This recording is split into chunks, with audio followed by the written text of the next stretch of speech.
لكن بينصدم لأنه بيشوف واحد شبه بياو بالظبط وبيطلب منه يشرح له هو مين.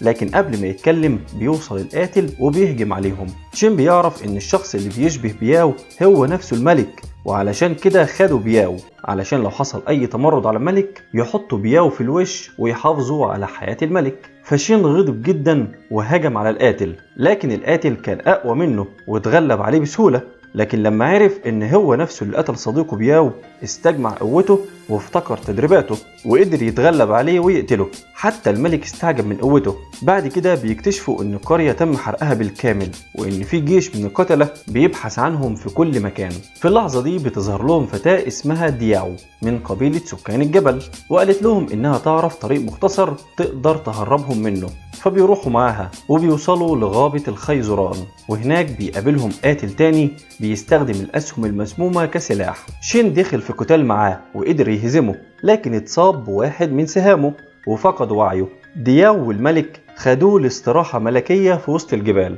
وقدروا يعالجوه. لما استعاد وعيه الملك قال له ان صديقه بياو هو اللي اختار انه يضحي بحياته في سبيل انه يحمي الملك. في الوقت ده ظهر مجموعة من الجنود واقتحموا المكان، لكن اتضح انه الجيش الوحيد اللي مازال موالي للملك، وبيظهر قائدهم واللي بيطلع القائد شانج اللي اخد بياو من القرية قبل كده.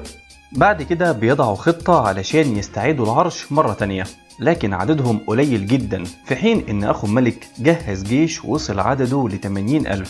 فجأة القائد شانج شاف فتاة الجبل دياو، فجه في باله فكرة ان في جيش بالكامل الكل نسيه، جيش قبيلة الجبل. لكن الملك بيقول له ان الجيش ده مش هيوافق ينضم لهم. فالقائد شانج بيقول له هم املنا الوحيد ولازم نحاول. وهم في طريقهم فجأة بيسمعوا صوت غريب وبيظهر لهم مجموعة كبيرة من سكان الجبل